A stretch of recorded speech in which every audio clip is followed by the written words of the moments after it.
Ou deixa sua bunda ardendo, ou dá tapa, tapa, tapa, tapa, tapa, tapa, cara. Welcome to Empowerment Unleashed Now, exploring your inner authority. I'm Michele Jones. And I'm Scott Collins. And this is the place to connect with your highest, most essential self, your most empowered self, where you can explore your inner authority and learn from others and learn more about yourself. We talk with fascinating people from all walks of life about transformation, healing, hypnosis, astrology, physical experience of being human, and heart-centered living. We're so thankful that you're here with us. Let's dive right on in. Hi, and welcome to Empowerment Unleashed Now, exploring your inner authority. I'm Michele Jones, and I'm here with Scott A. Collins, what's up? Hello, Scott A. Collins, and we're here with Dr. Chris Niebauer. Thank you so much for being with us, Chris. We so appreciate you. Thank you. So this episode, y'all, is episode 36, and it is Feelings Aren't Facts, the Illusion of Self, the Truth of the Heart. And I just feel like the illusion of self and the truth of the heart is something that Dr. Chris is going to help us to completely absorb and understand. So this episode holds a little bit of significance for me, and I just wanted to share that this is dedicated in memory to a mentor and a dear friend of mine for over 20 years who just transitioned last Friday to Brenda Davis, Brenda F. Davis, since we're going to use our initials. So I just wanted to acknowledge Brenda and her transition. And as an Aries, she was somebody who helped me to understand, I would say multiple times, the illusion of self that I have actually held on to. And so we thank all of you guys for coming back and listening. And we're going to break free from some mental loops. We're going to align with some soul truths, and we're going to actually reclaim our inner authority here today. And so what I'm hoping for is just a great conversation that invites you, our listeners, into a whole new way of experiencing yourself by actually questioning what is, or who, I guess, even is the self.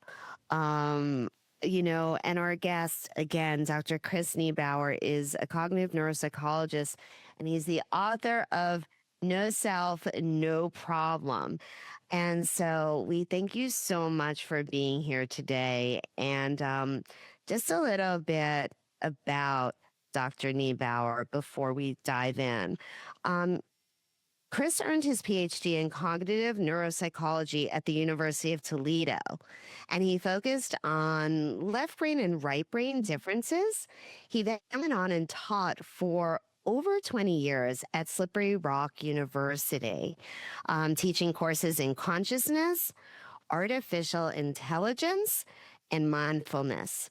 And in his groundbreaking book, No Self, No Problem, it actually explores, as I understand it, how our left brain kind of creates this like illusion almost of a narrator of like this fixed identity, like somehow that creates a large portion of our reality. And I'm really excited because Chris really looks at how ancient wisdom traditions like Buddhism already kind of knew this. And so it's that remembering again.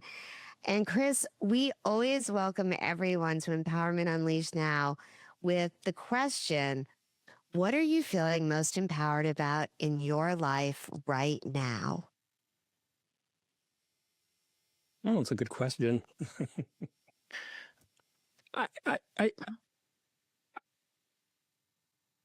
Feeling the truth of how whimsical the voice in the head is. That is an enormous source of empowerment.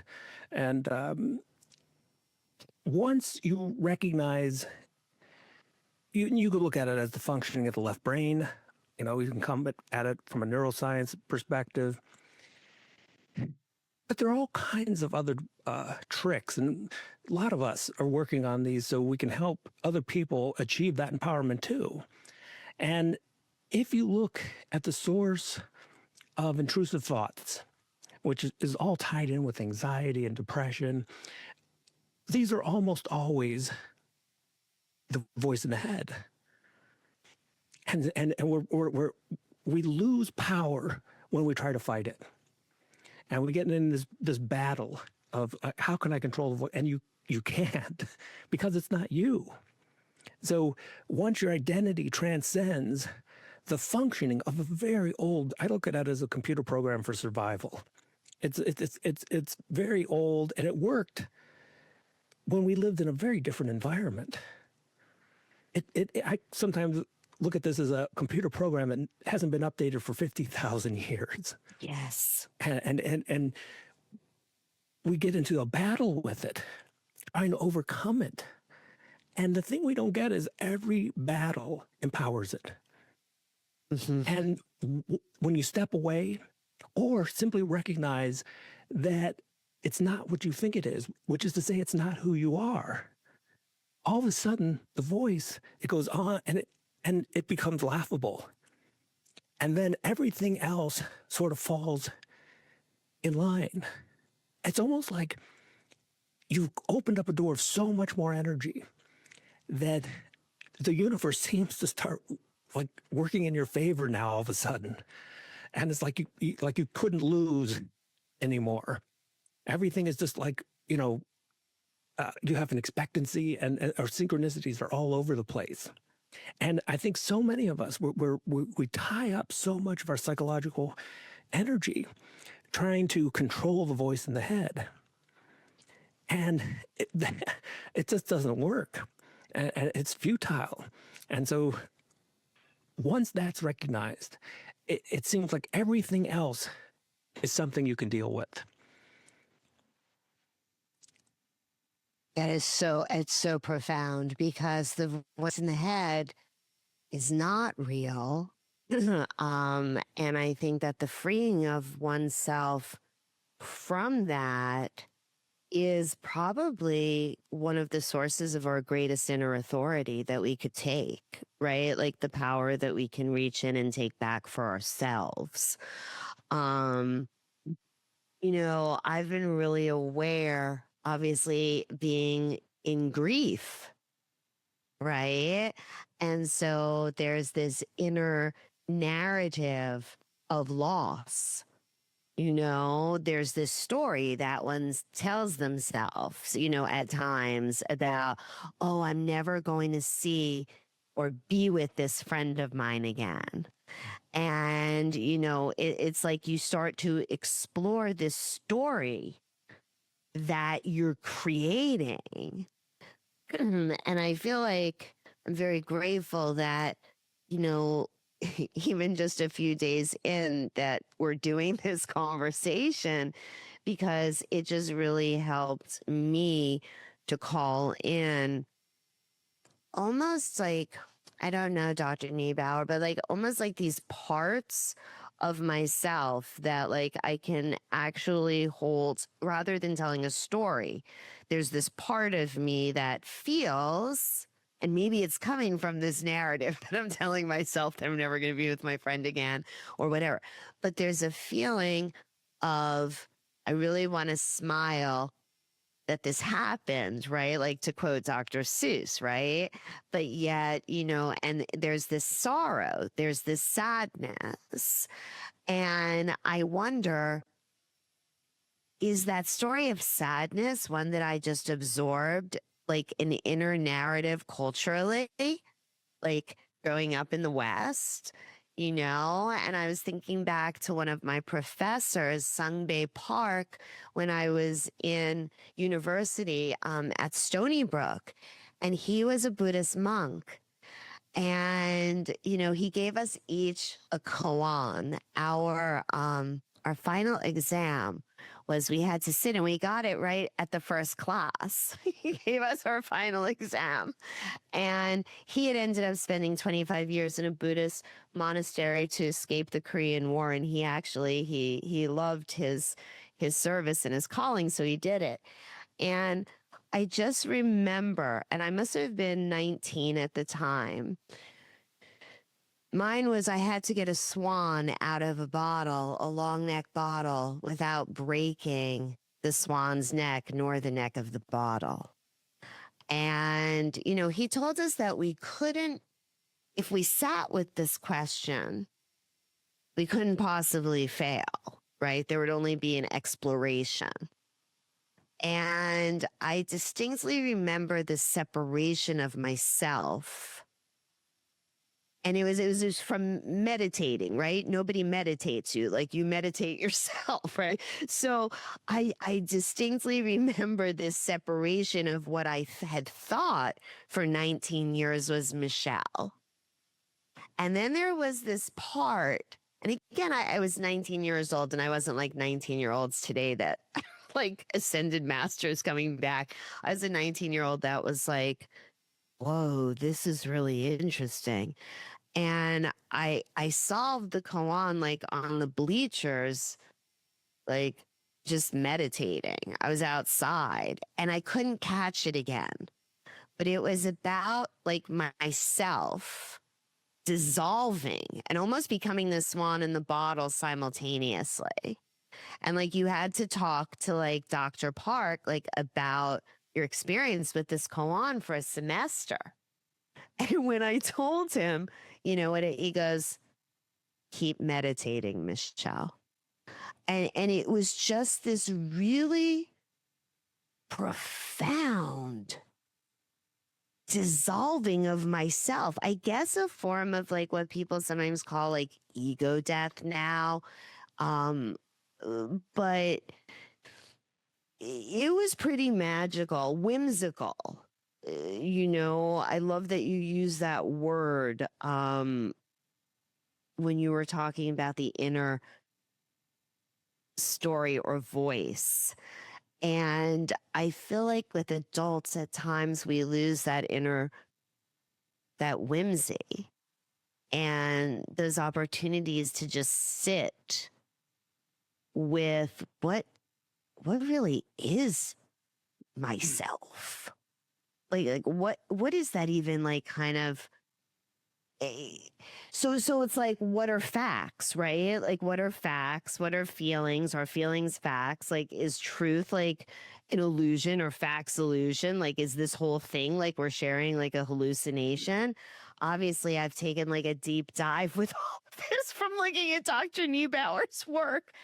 But what you said about the whimsical nature of the narrative and the story that I had just shared about recognizing those parts of me, or maybe not parts of me, maybe parts of consciousness that I was just plugged into. And it's really just all the one. Yeah, I'm out there, y'all, because I'm just like contemplating my friend's journey, and where is she? Is she out there in this one? Like is she just an aspect of me? But then when we talk about the no self, no problem, I'm just like, wow, what? And it's like an identity crisis in the best way. Yeah, I like the whimsy. Feels like the no problem aspect of that. And, whimsical lends to lighthearted, lighten up, keyword being light. And that can be not just weight, but actual light, the glowing light, right? And so the more we can allow that in to the algorithm, the computer, the better, because it's at what point is it too that you're talking about 50,000 years or whatever since the computer's been updated. Also, most of us were not taught to engage in our feelings as that big source of information, and we're actually looking for it up in the brain, right? up here, and we are caught up in here. And that's when things get not whimsical. When we're looking for all the information up here, it becomes heavy, anxietal, depressive, confusing. Straight out of Gemini season, so we are feeling some clarity here. It's not so left, right, we're actually in Cancer now, getting in our hearts, but we're actually we can integrate that truest source of information, the feelings. Maybe they're not facts, but they are info to help us. And then that brain can just start doing its job and be that computer that it is, to be the co-pilot, the assistant, not the head pilot. That's here. That's the heart, the feelings. Yeah. Antonio Damasio is a neuroscientist, and he actually dates feelings about 600 million years ago on the planet. And so the feelings so predate thinking. Like, thinking is so new. Mm-hmm. But we act as if it's was here the whole time. And it's like, well, it's really, and it's very possible humans, we haven't really adjusted for it. And we certainly haven't adjusted for being the master, being the pilot, being the captain. And I work with students all the time, and I just say, look, start taking an account of your thinking. It's a terrible GPS for reality. It's wrong all the time. I mean, almost all the time. I'll give it a break. Like the other day, I couldn't find my keys, and then a thought popped into my head where my keys were, and it was right. And I gave thought some credit. I'm like, there's one for you. One this month. You've been wrong 99 times, but you got one right. My keys were right where you thought they were. So when we do these exercises and people start becoming more conscious of how, I mean, even in cognitive science, we've documented 350 thinking errors. And so this machine, it evolved for a world that's so different, where there are glaciers and, the environment was completely unpredictable. We were hunter-gatherers. And now here I am sitting in this very pleasant office, and we wonder, like, why thought disrupts us so much. It hasn't anything to do anymore. It's not battling survival anymore. And so it's so outdated. It's so outdated that it's kind of a remarkable thing that, was it Dostoevsky said something like thinking is a disease. And I'm like, well, it's just an outdated program. Right. It doesn't know what to do with itself. And so, we try to give it puzzles, and that's why people enjoy crossword puzzles. You're tossing the thinking mind something to do for a little bit. But it so much comes down to, okay, we have this kind of interesting program, and other animals don't have it. So we take our dog for a walk, and it always gets its leash tied around, mailbox post, and it can't figure it out. It goes around, and it just tries to muscle its. If I just push hard enough, I'll get free. Any human kid could figure it out. You back up, and then you're out of the problem. And so we do. The thinking mind has a certain place. It's pretty clever, as long as it's doing what it's supposed to do. But when you're at night and you're trying to sleep, and you can't turn it off, and it's keeping you up with intrusive thoughts, or like the problem with suffering, and so we lose a loved one, and then the thinking mind comes in and says, "I'll handle it," and we should back away from that one. It's like, no, thinking mind, you're not handling this because you're a terrible manager. Right. You're going to try to get me to manage my emotions, and you're going to try to make the emotion go away because you don't like it. And then it turns into this mess, because we have a management model. I think it was in the West. It was only about 100 years ago. Frederick, I can't draw a blank on his name, but he came out with this management model where some people should be managers, and they tell workers what to do. And that is exactly what the ego, it thinks it's a manager. It comes in and says, "Oh, you have all these emotions. Let me manage them."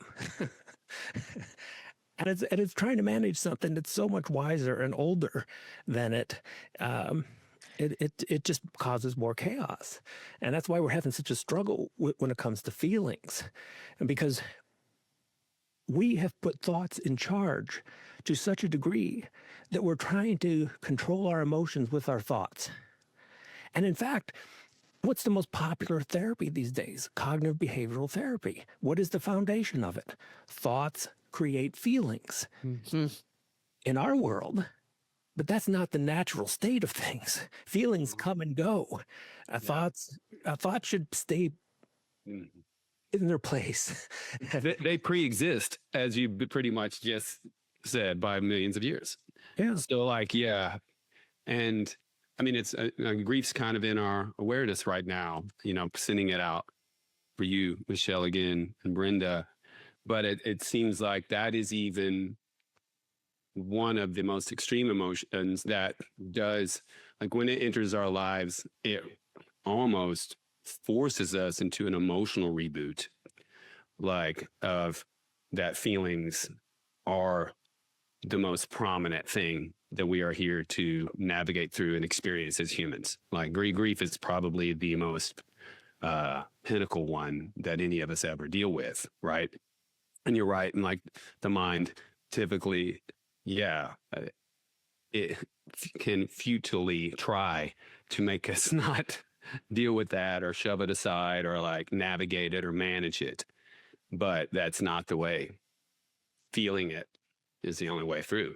Yeah. Feeling it, I think it's Yeah. like what resists persists, Mhm. So like if we don't lean in and actually be present in that, like what I found myself just with the shock of it, because this was really sudden, was like basic tasks, like just walking into a room and getting something, the level of distraction, so that thinking, that monkey mind that just goes on autopilot, right to the water dispenser, was so shut down, and my heart, and just like emotions, that that emotion, in motion. It was so much stronger than that monkey brain. I was like, wait a second, what did I just come here for?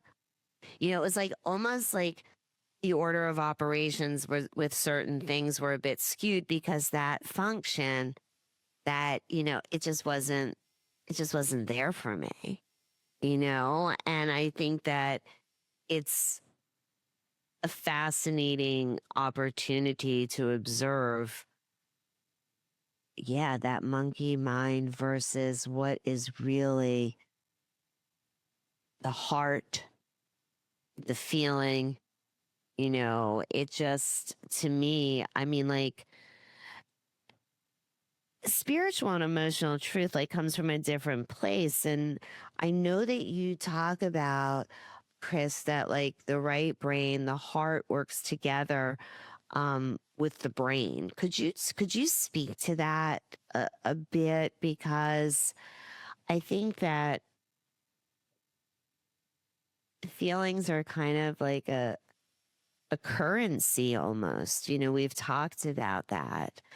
And I'm just really intrigued about the heart and the brain connection. And so many people speak about heart math, but if you could address it from your standpoint and through the lens, I think, of no self, no problem, and the heart, and where that all kind of fits together for you. So when you really look at the left brain and you see, okay, what's it all about? What's its expertise in, and it does categories, and this is really a massive distortion of reality, because when we create a category, we have all the variation, the waviness of reality, and the left brain looks out and it just finds a few commonalities, and it says, okay, those are all one group, and it categorizes. I mean, this is why the left brain took on language, because it's categorical, and language is categorical. If I say the word dog, that's just representing all these beings are totally different in reality, but the left brain just puts them all into this mental box. So that's when language came about. But the trick about language, and Noam Chomsky, who's probably the world's expert on language, he has one of his lectures, he addressed that we did not language did not evolve so we can communicate. That's what everyone says, Well, why did language evolve? So we can communicate. No, I'm like, no, that's not it at all. Language evolved so we could think. And the trick of thinking is it's one thought at a time, because as I speak, I can only speak one word at a time. And so we think one thought at a time. It's an incredibly limited experience of reality. It's like, it's like reality is this amazing 3D, experience, and we're looking at it through, like, if I took my glasses and put them in the mud, and then, like, that's what we're getting if we live a thinking existence. But the right brain is a little bit different, because it can handle things in parallel, not one at a time, but it can handle things all happening together. That's why the right brain excels at music. And if you've ever listened to music, there's a bunch of stuff going on all at once. And of course, the right brain is also connected with emotion. And that's the interesting thing about emotion. Well, we try to think about it, and it doesn't make any sense to the thinking mind, because the thinking mind is going, I need one thing at a time. And the right brain emotional world is going, here's 10 emotions, and we're all having these all at once. And the left brain wants to kind of order that. But that's not the experience. And that's why people say, how you feel. And they'll say, well, part of me feels good, because you're experiencing all these different emotions all at once. But in Western culture, we're so stuck on trying to take that symphony of emotions of the right brain, and we're trying to get it down to one thought at a time. And of course, that's impossible. And, music is why do we do this? Particularly people like me who, I'm not a professional musician, but I love playing guitar. It doesn't do anything. The left brain is going, why do you play guitar? You don't make money from it. Why listen? And I did this in class one time. I asked my students, I said, why music? I didn't give them much. I said, just write me a paper. Why music? And people were like, my whole life, the meaning of my existence revolves. They were talking about music like I could never live without music. And that's because it's connected to our emotions that are a multiplicity. It's a symphony that's going on. And we're deeply attracted to that symphony. And yet we're living lives trying to do the one thought at a time. And it puts us into a really tough situation. We know where the heart wants to take us, and wants to,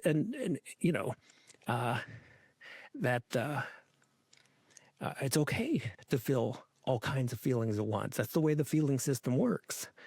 But the left brain is so busy trying to label the emotion, and explore it and try to figure it out.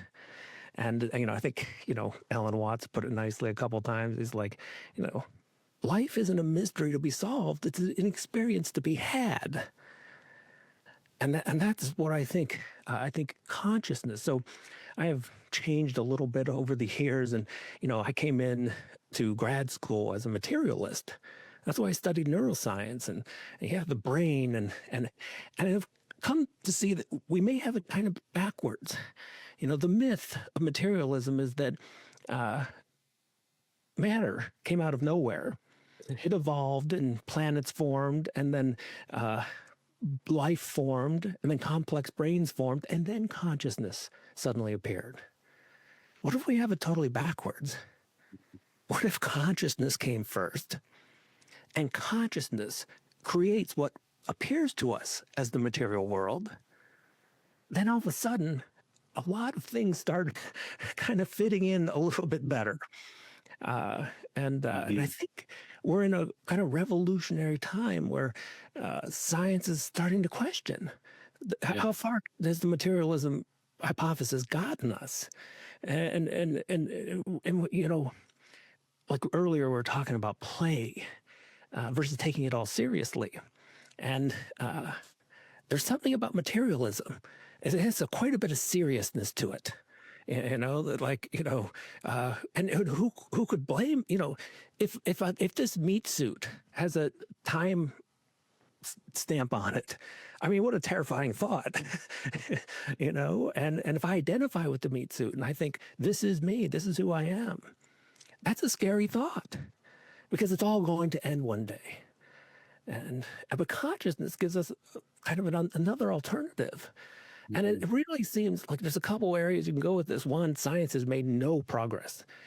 When I did a class on consciousness, and the first day I would tell my students, I hope you don't expect to understand a thing about consciousness because there's nothing to understand. There's not a good theory. We don't even have a horrible theory of consciousness right now.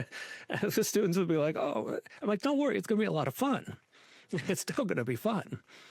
And I think when we kind of flip things around, I think we find that the universe, in its very core, when you talk about what is, like we'll use language, and it's a messy system, but we can pick out some words, and there's all these wonderful things about experiencing without thinking.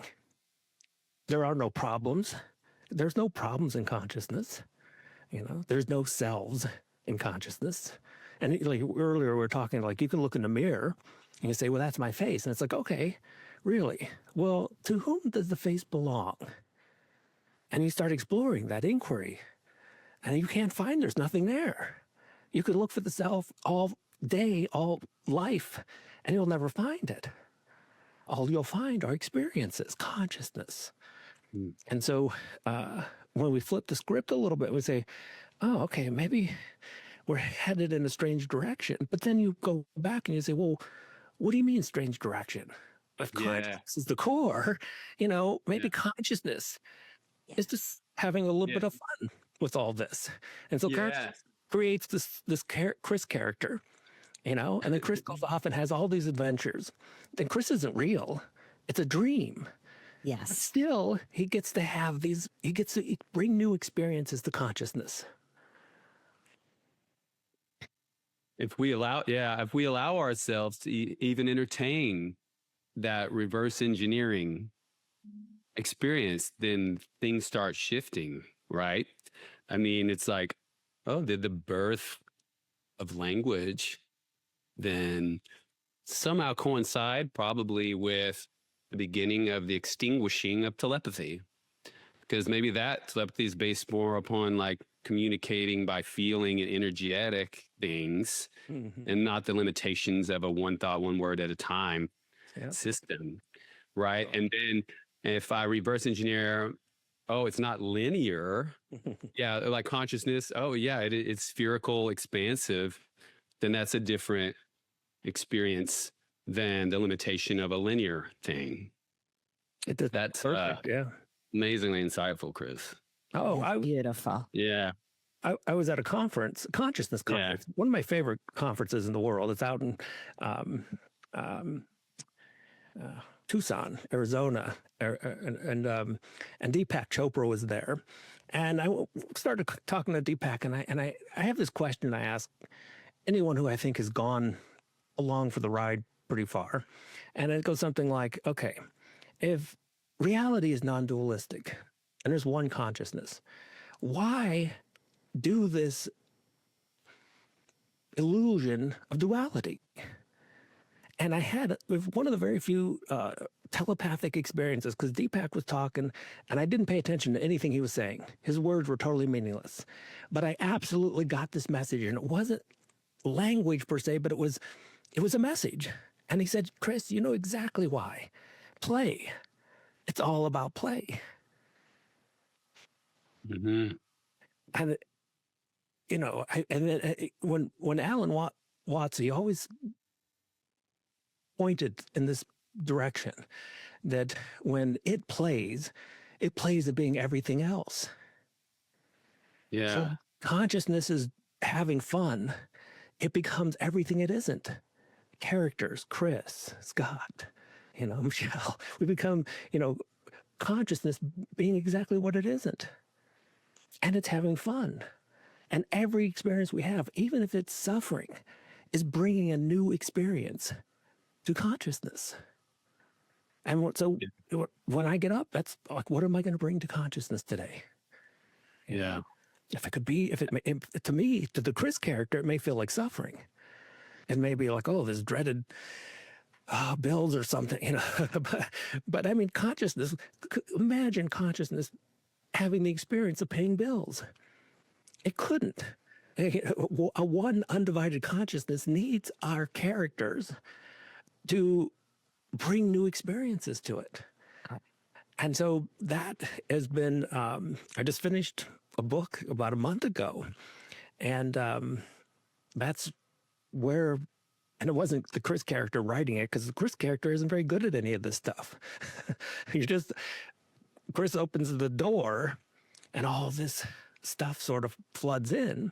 And then you tune it into something that's readable. But at the core of it is, the neuroscience is a good place to start. And I think when I talk about the left brain, it's helpful and people sort of get on track. But I think at the core is a version of non-duality that encompasses suffering. And because the thinking mind always turns it into good and evil. Like there's some force that has to be overcome, and I have to win, so, or there's some trick. There's some trick and I'll figure it out. And then, suffering will end.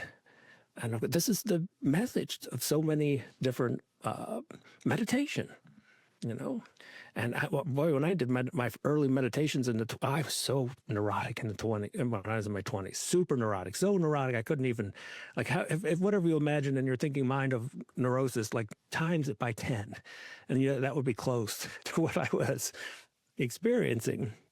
And so I kept thinking, there's got to be some way out. There's got to be a way out. There's got to be a way out.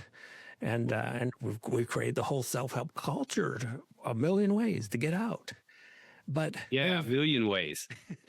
I love that, because that's duality tends to make us think like in A, B, black, white type of thing. It begs the question: is duality a belief system? Is it a limiting belief system? Very much. And then how do we resurrect that? By realizing, it's not just option A or B, there's C, D, E, however many, a million, you just said. There's definitely more than one or two. So like when you look at yourself, and if there's a duality, the duality experience just comes from us. We're creating that. If we're experiencing that, we're creating that. It's like a dream. Yeah. And again, like you said, like everything is so limited, and we don't really ponder on that very much, that how much belief is required just to be an ordinary person in Western society. I mean, you have to believe that these things exist I have to believe that these other places exist, even though I'm not experiencing them. And I have to believe that this room exists when I leave. And it's like, that's just a lot of beliefs. It's like, if you reverse everything to like, well, maybe there's this consciousness.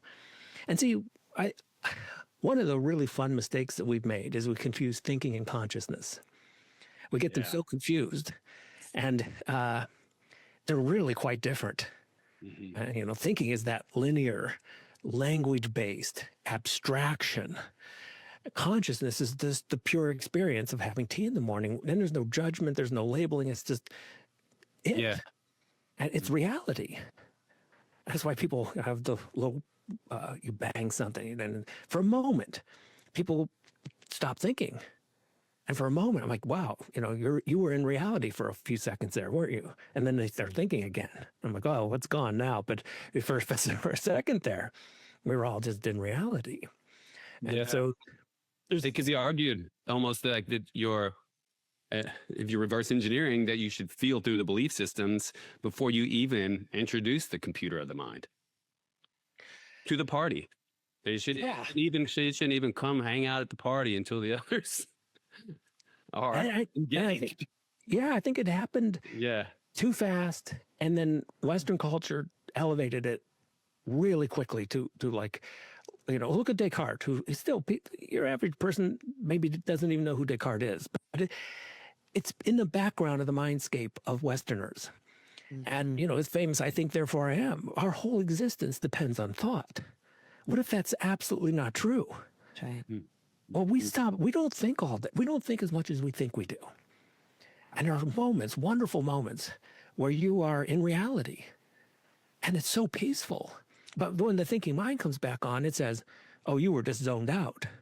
No, you weren't zoned out. You were zoned in. You were in reality for sure. And there is something, we use words just for fun. But something we could call the reality hypothesis that, the more we stick with reality, the more we wake up from the dream of problems and the dream of the self.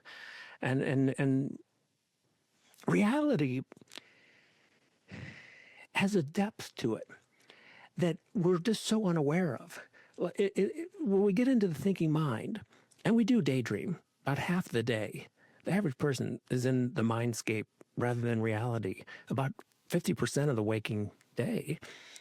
And it's such a impoverished version. The sound isn't very good. So if you listen to the voice in the head, it's kind of there, it's kind of not there. The quality isn't, if you're like an audiophile, you're like, okay, listen to the voice in your head. It's like, it's not that good. And then you come into the real world and you start listening to the birds sing. And you're like, wow, that's there, man. That's just so, yeah. And then you feel the sun on your face and so the reality hypothesis is just spend a little more time in reality and there are no problems. It's an intense experience. And you'll be less likely to daydream because daydreams just like anyone else, I spent a lot of time daydreaming. It's hard to daydream now because it's just not, the movie isn't as good as I thought it was. The thinking mind, oh, look at this wonderful little daydream. The ego gets the win. All these wonderful good things happen. But it's a really poor quality. And it's nothing like this, And even my son, we were walking in the woods, and he's like, "Dad, what's with this? Like, why is it so peaceful when we get out here?"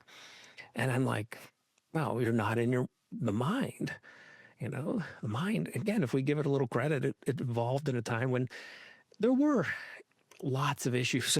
You had to get food, which took a long time, and you had to not be someone else's food, and so but all those things are gone now. So we can walk through the woods, and right. There's all this research that shows that nature is such a right brain process, and because it gets us out of our left brain thinking mind.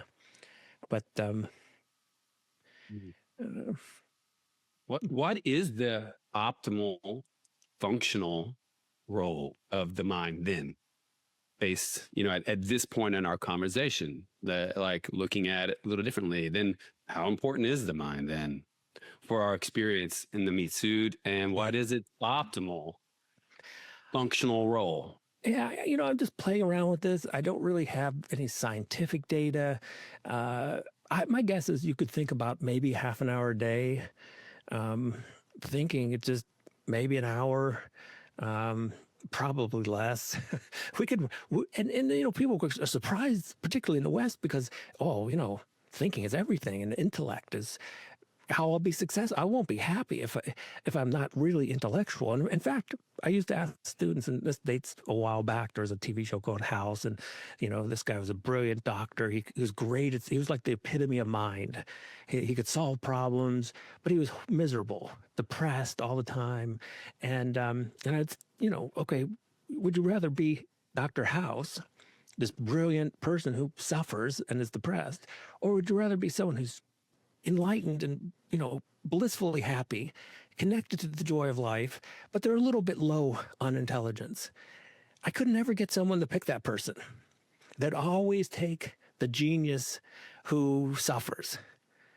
Wow. Because we value them. We value thinking so much that we suffer from it. We'd rather suffer. I would say, even especially in Western culture, there is a glorification of suffering sometimes. Like as an artist, musician, like I can vouch to that sometimes is over glorified, that it's necessary to access genius or high works of art or this or that or success or what have you, but you can attach necessary suffering to things. And to revert it into belief systems, thinks that is a belief system that needs to be fully unraveled, especially moving into the Aquarian age. So like you kind of intertwine two heavy hit things there, I think. Mm-hmm. With suffering is its own, like, choosing intellectual, I guess, over valued intellectualism, and that suffering is necessary.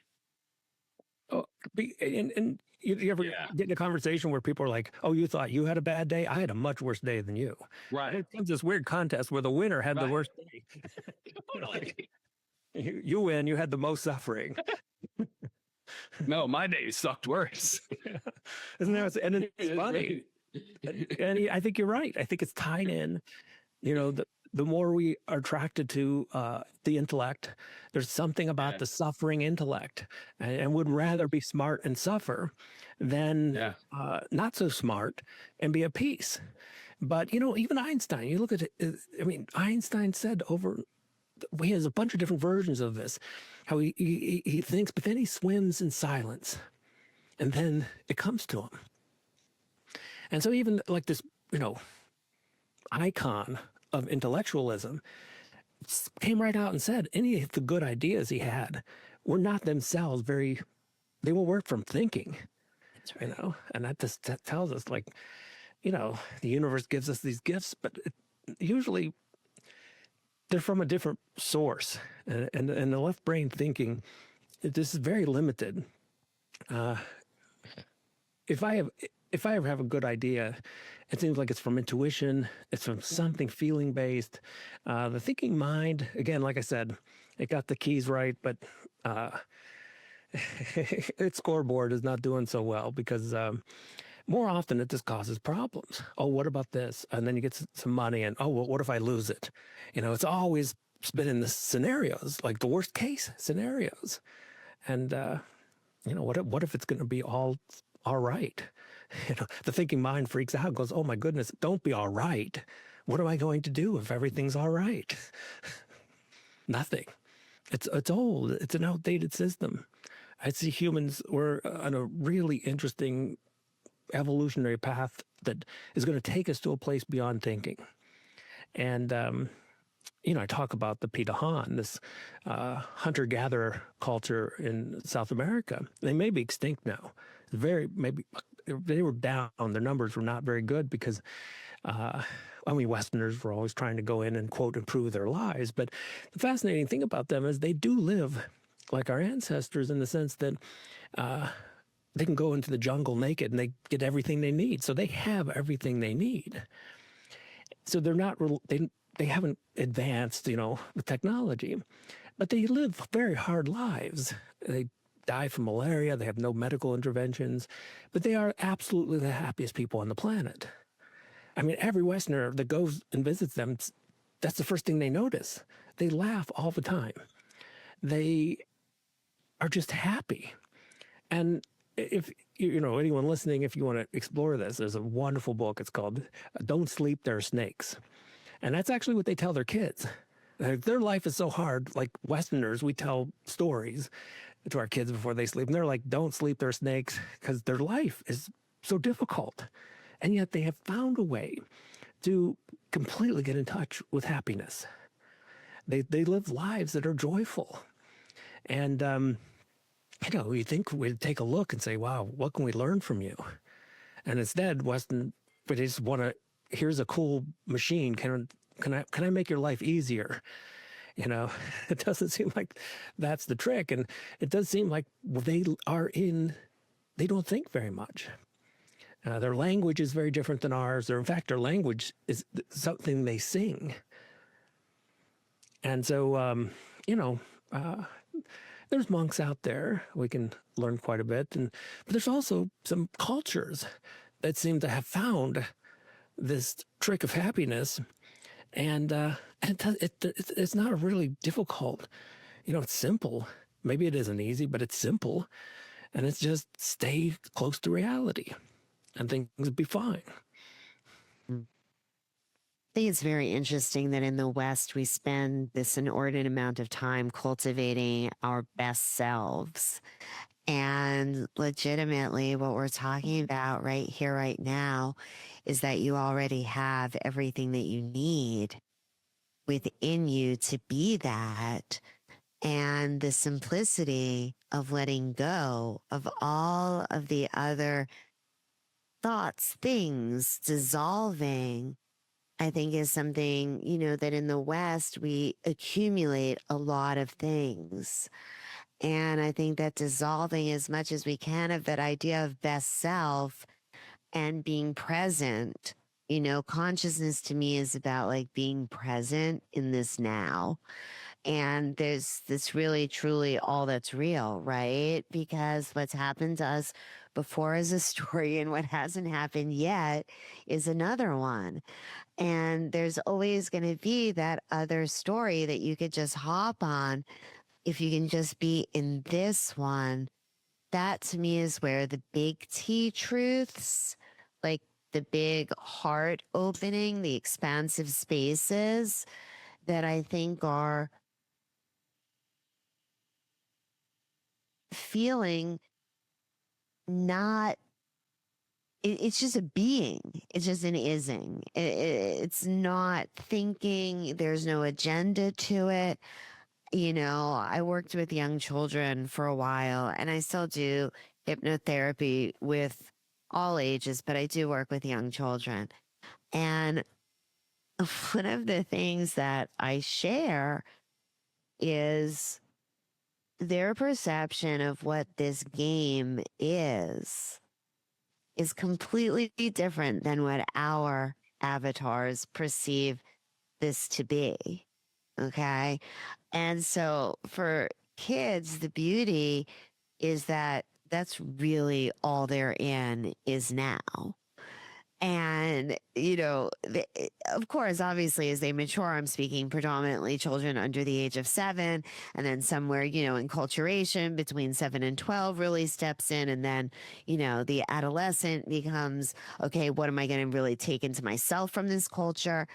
But the 0 to 7, the absorbent mind that is just kind of out there doing its own thing, doing its happy dance when it feels like it, throwing a rock because it looked like a fun one to just pick up and toss. Those kinds of moments, those are the ones that I feel like we're shifting to, because I think those of us that really feel this whole thinking game has gotten us into a sticky wicket. Just look at COVID. There's at least like one of the beautiful things has been this conversation of mental health and the awareness and isolation. And I'll speak with clients sometimes about just the isolation within themselves and their own stories in their own head. And this whole concept of being able to recognize, I think that's where the empowerment is in the response. Because I think life in the meat suit, right? There's many of us that are going to, never attain that monk-like consciousness, and so I feel like, the allegory of the caves is a bit more, like you see the light and then you have to go down back into, kind of the cave and be like, hey, I saw the light out there. It was really, really cool. Everybody's like, yeah, what are you talking about? And like you go and you see it again. And there's some backsliding involved but the experience is where the whimsy and the magic is. Right? That's that to me, as opposed to the best self and these thoughts of whatever that even is. And that the heart probably doesn't even feel as any fun or any joy to it. That's just an interesting place to sit. And I just wonder for like our listeners, like, how could, like, who would you be or who wouldn't you be if you just totally let go of yourself? would you think of yourself?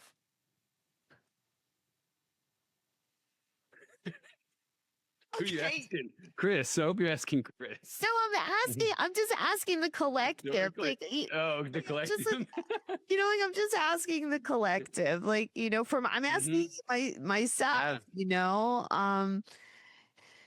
it's an intriguing, because to think, like Chris was saying, if we think that this is like all that we are, you're not going to be like in Technicolor.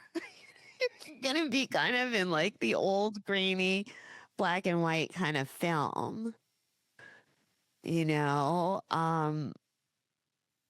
you could leave our listeners with just like one empowering message, Chris, from their journey ahead, like with this very Eastern leaning dialogue, and a lot of our Western listeners, what could you kind of give us nugget wise practicality to take it into the day to day? That as you wander about and you find these different self-help hints here and there, and maybe I gave one, said, right, thinking takes you down a path, and it's a path of anxiety, depression. It doesn't seem like it's a whole lot of fun. And you can explore that path, and or you could just stop thinking altogether and see what happens. And what the interesting thing, when you're in the thinking system, you're in a judgmental system. And so there's good and bad, there's improvement, there's wins, there's losses. And these are all the conjurings up of the abstract left brain. None of it's real. And the more time is spent in reality, the more time you get at a feeling level that thinking is all a dream. There's no reality to it. It is a dream of consciousness. And when consciousness dreams, it dreams of us thinking and the characters of selves. And that's okay too. If there's this consciousness, it will wake up when it wants. It will wake up when the theater and the character Chris is no longer interesting. Then it wakes up. And so there's nothing your character is going to do. It's an actor on a stage. It's given a script by consciousness. Consciousness is the one with the will and the choice. And it's the author that's creating all these characters. So if there's an identification with the character, that's fine. If there's not identification with the character and you wake up one day and realize that the whole self was just an illusion, that's fine too. There's nothing you can do to make it unfine. There's nothing you can do to mess up. It's all okay. and ironically, that's the one thing you have no control over. It's all okay. That's the only choice that you don't have. It's all going to be okay. Beautiful. So, follow-up question for extra empowerment, just on that, Chris. How do you know? What would inform you that you are not in that thinking system for the listeners? How will they know when they're not in that? Early on, it comes as you disidentify with the voice in the head. I think that's one of the earliest, stages and, steps and all that. I don't know, but this is something that comes early with people. And I was telling this story of when I was 50, I got a colonoscopy, and the doctor came in, and she said, "Your colon is unremarkable." And I heard the voice in my head. It said, "What do you mean it's unremarkable?" like you offended the voice in my head. But I was already at the place where I wasn't identified with the voice in the head. So I, as the observer, laughed. I started laughing hysterically. I'm like, because the voice in the head was so ridiculous. So I started laughing. I couldn't. And the doctor, she looked at me and she goes, "Are you all right?" And I just made something up because I can't go into all this, So you'll notice, like the voice in the head will do its little dance, but you're no longer entertained by it. you're no longer entertained by the movies of the mind. They don't do it for you anymore because reality is more interesting. And so I think if there's one little hint, like when this whole thing is going to, like, when are you waking up? And you may hit the snooze alarm and go, I'm going to sleep a little bit more and worry about accounting or something. And that's fine, but there are symptoms of waking up. And one is to not take the voice in the head very seriously. And another is to notice that you're spending more and more time in reality. Is it important also to know what would inform me that I am in that thinking system? Or is it more important to know when I'm not? I guess it's a little awareness of both. I don't like to focus on more. I'd rather the question be about how do I know when I'm not? But if I did need to know I was in it, how would I know? I tell people, get these little Post-it notes, put them all over the place. What was I just thinking? And then you'll start catching more the times when you're not. And you're like, oh, wow, I wasn't thinking there for it was some amount of time, but I was actually sitting there really enjoying my tea. It's like, that's interesting, because the thinking mind will say, oh, you were just zoned out. And it's like, so, you can help that it's kind of like lucid dreaming. Our whole experience is like lucid dreaming. And so how do you get a person to lucid dream? And that's when they become awake in the dream. And so you can write on the back of your hand, you could put like a D for dream and an R for reality. And all through the day, you just go reality dreaming. And you do that all day. And then that will take you in your dream. You'll actually wake up in your dream because you've done it all day. And now when you're dreaming, you're going, this is a dream. Wow, this is kind of cool. And then all of a sudden you're a lucid dreamer. And that's really cool. But what we don't get is why we dream. I mean, neuroscience has no real good theory of why we dream. Dreaming is a breadcrumb that we left ourselves. It's like a way to find our way home because it's like a microcosm of this existence, which is also a dream that we can either wake up from or we can continue dreaming. Both are okay. And, that's really the only choice we really have. Do you want to keep sleeping? That's fine. No judgment with that.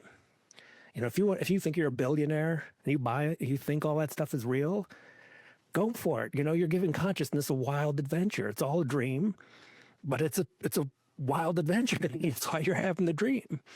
Or wake up and you'll see that none of it was real. Either way is better. Bill bumps. Yeah. Yeah. Either way is truly better, right? Because there's no judgment in that. The judgment was left in the dream. It's the dream. The judgment was left in the dream world. So when you wake up, you're like, oh yeah, there's no, either way is fine. Judgment. That's right. That's right. Maybe either way is awesome, right? Good and gooder. Yeah. And it's the lucidity that's what we're after. Absolutely. Absolutely. Right. That's all. Yeah, Chris, we definitely would love to have you back to discuss more about the waking dream. And for our listeners, I just really want to thank you for hanging with us. This was a little bit of a deep dive, to say the least, but such an enjoyable and profound one that I think, and I feel more than anything, has given us reason to consider reality over thinking, and our heart as really kind of, I think, the barometer to guide us through consciousness. Scott, would you like to leave us, my brother, with some affirmations before we thank and let folks know where they can find Dr. Niebauer? Yeah, absolutely. And just a deep bow of thanks. Deep bow of gratitude. Thank you. My feelings are source for my power. It is okay for my thoughts to take a break. Suffering is unnecessary for success. Intellectualism is not the pinnacle of hierarchy. My consciousness just is. My consciousness flows through all I do, feel, and experience. My thoughts are independent from my consciousness. My belief systems are open to expansion. I am present in this now. I demonstrate this in my responses. I am lucid. I am empowered. Now. Thank you. Thanks. Thank you. Dr. Niebauer, how can we find you and your books? What is the best way for our listeners to access you, sir? So my YouTube channel, it's where I do all the real deep dives. I mean, I really, whatever comes to me, that's what I do videos on. And so it's just Chris Niebauer, PhD, and that's pretty easy to find on YouTube. And I've done 400. I think I did 400 videos so far. So we could really kind of go back to like left brain and culture, and then sort of where I'm at now with this kind of abstract world that we explore. That's probably the best, because I have Instagram. I do the other things too, but the YouTube is where I really try to come out with 3-4 minute and sometimes 15-minute videos, but usually I like to keep them short. Beautiful. Thank you so much. And thank you all for listening today. And until next time, stay grounded, stay aware, and stay heart-centered. Thank you all so much. Peace. Thanks for joining us on this episode of Empowerment Unleashed Now. Please subscribe on your favorite podcasting platform and let us know how this helped you. Join us right here every week for another episode. That was pretty impressive with Dr. Niebauer. Wow. It's like the final act just went next level. I'm just ready to dissolve my whole self. Just like, what am I even really doing with this whole avatar thing?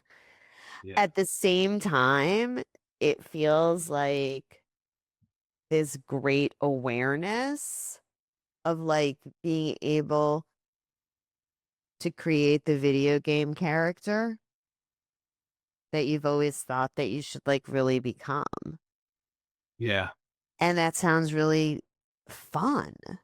And Jupiter just hit Cancer. Today, as we're taping this episode, yeah. Yeah, That I can one a really, year. Yeah. I feel the expansion. Read It's, cancer. oh God, Expansion. of all our beliefs. Yeah. Of all our beliefs about our home, about how we love ourselves, about nurturing, about taking care of others, the balance. And our feelings about all of that, since it's in Cancer. Oh, right. That whole feelings thing. And you're Cancer, Feelings. by the way, just to remind the audience. You are. Wow.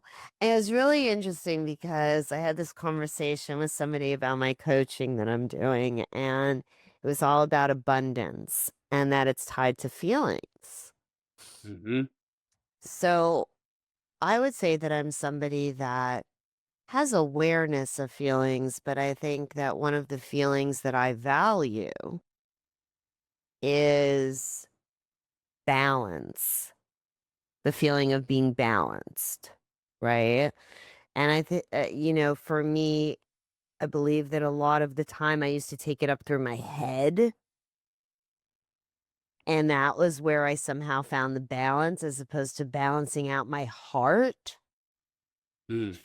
Like, what's going to make that feel better? Well, today's episode must have been like bullseye tailor made for you then. No, exactly. Yeah. I mean, that's your Gemini rising merging with your Cancer sun, too. Ugh. It's a lot of work. I'm not going to lie. This has been, all right, so I said I wasn't going to confess it, but this is going to be a confession. Don't expect one from me. I don't expect one from you. This is like the Jupiter. This is like the Sag moment where like you're gonna just like take responsibility for like your shit. Okay, I'll do that too then. All right, so you know what happened? I'm gonna admit it to the listeners. My technical difficulty when Tom was on Mm-hmm. was me. I was the technical difficulty. So you're not even gonna believe this. This is like some I love real, you. this is some real like truth shit. So I fell asleep. Gemini season was rough. It has been a rough fucking since Unite the Light. I have been fast tracking the ascension shit. And I have this stupid tool called the electronic leash. And I thought to myself, I got this copper pyramid thing that I meditate with now. I fucking went off planet. I'm talking about gone. I come to consciousness with 28 messages and notifications, and I still couldn't fucking wake up. Okay? Go back to sleep, off planet again. I call Brenda, my friend who this episode is dedicated to, when I wake up, and she says to me, if you were off planet like that, you needed to receive that upgrade. I said, no, you don't understand. I fucking slept. Yeah, this is it, Tom. This is the truth. I slept through, Tom. So, as a Gemini rising, and a Cancer sun, I am never in a million years going to have this shit go on again. So, what did I do? I got an alarm clock. Go try to find an old school alarm clock.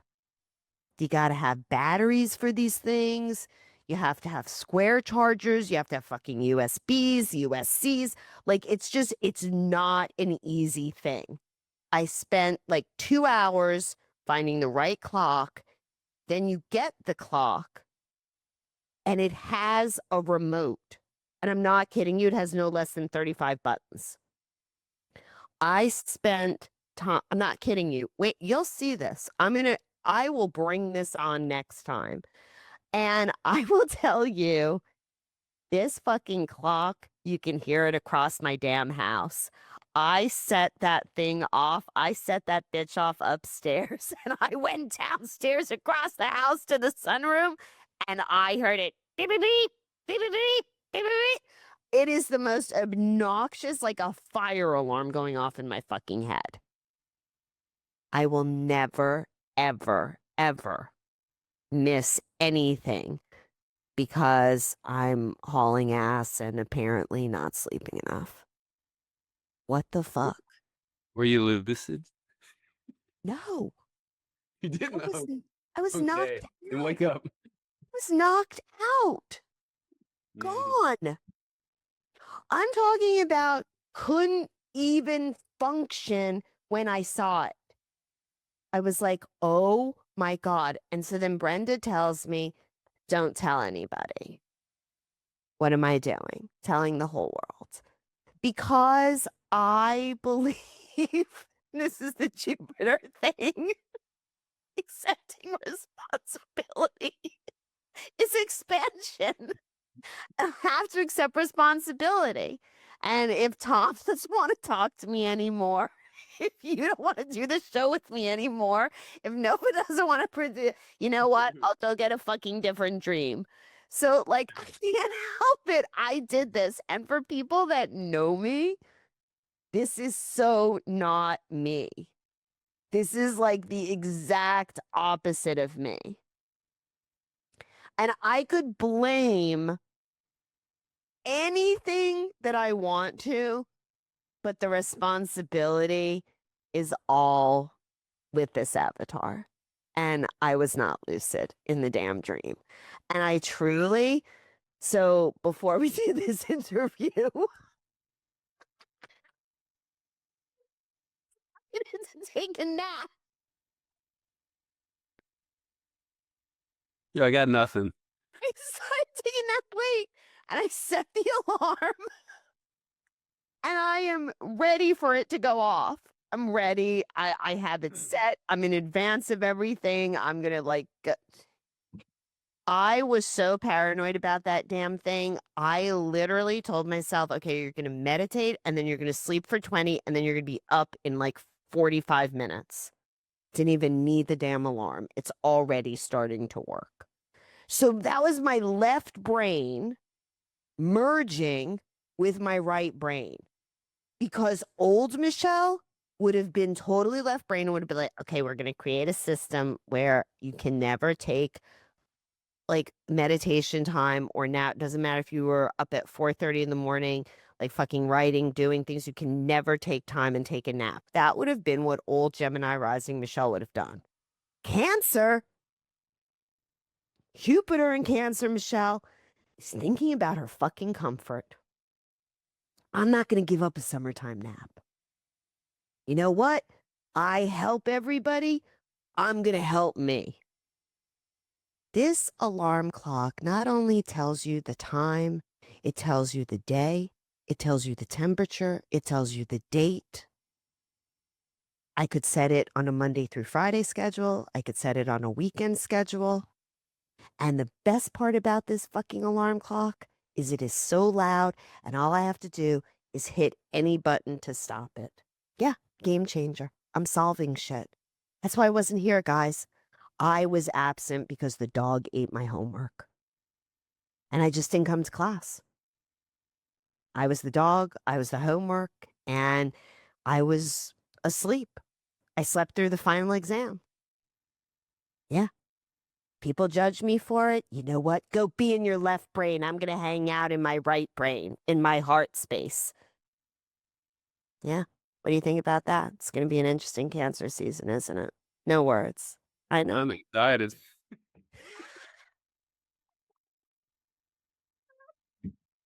Telling you, next week's the old birthday. I've realized that I am useless before 11 degrees. I feel like I come alive at like 2 degrees. I'm like, okay, there's hope. I can get through whatever this season is of consciousness. I'm telling you, the 0 through 10, 10, I'm good. 10, I start to feel like, okay, I can do this. And at 11, I'm just like, all right, I'm back, baby.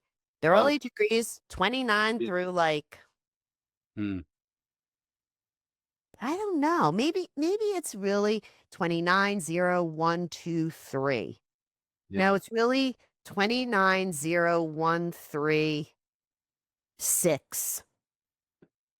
Those are my challenges. You know, Pam Gregory says 28 through 2 are the most potent. That makes sense. Like every time, every cycle, everything, like those are the day before the anoretic, then like those are the really 2901, but like all of those. Okay. Yeah. I mean, it's the 20s, so that's wild. You know, Brenda transitioned on a 29-degree day. Well, I was wondering if it was 29 or 0. I knew it was one of the 29. She transitioned on last Friday, 20th. That's deep. Mhm. That's deep. It's deep. You know, I don't think there was really anything funny in this part, like this whole little after show shit, but maybe the alarm clock story will make people feel like, you know, yeah, Michelle's fucking doing it real. I just, yeah, you know, it's life sometimes, y'all. You could be like the most responsible person. You could jam, you could get everything done, dot your I's, cross your T's. But you know what? I think that if you can be in the experience of just being human and laugh at yourself, and like my dad used to tell me that I was the child that he had to teach when in doubt, like lie. Like if it meant like saving your ass, like because you felt compelled to like tell the truth. He's like, I don't understand. You would have gotten away with it. Why do you feel compelled to tell the truth? And so I think that where I'm really learning is that being imperfectly perfect is fucking fun. Mm. Makes for a great story. I mean, you didn't see this one coming. The element of Oh, surprise. Did you think that I was going to say I was the technical difficulty? You didn't no. see that one coming. And I have to say that I feel like to me, and then therefore probably for others, that type of honesty is inspiring. You can inspire people to not tell the truth. No, I think the other way around. No, that's good. That's Yeah, good because you know what? Either way is better. I'm just going to leave it there. either way is better. Oh God, kickoff to cancer. And this is not just a cancer season. Jupiter is in Cancer for a year. Yeah, it's a doozy. Get ready for all your feelings to get major upgrades. Yeah, So, I know my feeling of rest just got one. that's our power. So our power is getting upgraded. Yeah, Feel absolutely. our power. You need an Let's upgrade alarm this. clock? Do you need an alarm clock for you? No, I'm Yeah. awake. You just wake up? You don't sleep through anything? Not very often. Damn, I never have in my life until the last little bit. So, Noah, what about you? An alarm clock? You want one? Yeah, I could probably use one during this season for sure. Yes, I'm gonna get you one, Noah. Yeah, This alarm clock seriously. is killer. The heat keeps me up. Do you know what I like about it? The temperature, the ambient air temperature. So now I wake up and I see the numbers and I do the net of the ambient air temperature. But it's my left brain having fun. Right. You know, it's my left brain having some fun. I don't know. Dr. Niebauer will be like, this one is forget it. All right. I don't know. Was this even funny? What an amazing guest today he was. He was. He honestly was. And for our listeners, I just want to say that originally when Scott and I started like grooving with Trust Your Gut, y'all, and we went into a studio that Michelle had never really been around music studios before. And we went to a music studio that was not really the most organized and the cleanest of studios, in my humble estimation, but I'm not a musician. Excuse me. Nonetheless, Brenda was with us. Do you remember that, Scott, that she was with us at the Very well. Yeah, tape? yeah. Very well. And she was like ready to like manage us. And she was like, she would like come to the tapings and she would just be like, okay, and giving me ideas and stuff. She spent her career really in media services. And so I'm just really humbled and grateful because she was a big influence in us doing this. So Very, very again, much. Yeah. I She just was there at the really Genesis stage. I'm thankful that that she's been this ongoing force driving us towards this and Yeah. she'll continue to. So all right, Mhm. guys. Well, thanks for still loving me. Thanks for like, at least one alarm clock taker. No, when you get to Nashville, I'll hit you up with the alarm clock. Scott, I'm hoping you're gonna sleep through a couple of meetings and then you'll need some too. Or just one. I don't think you need some, but yeah, we have another taker. Shani D is gonna take one. She's like, oh my God, that's so up my alley. And then you can also change the colors on it. So yeah, until next time, listeners, stay rested, stay alert, stay heart centered, stay empowered. Thank you.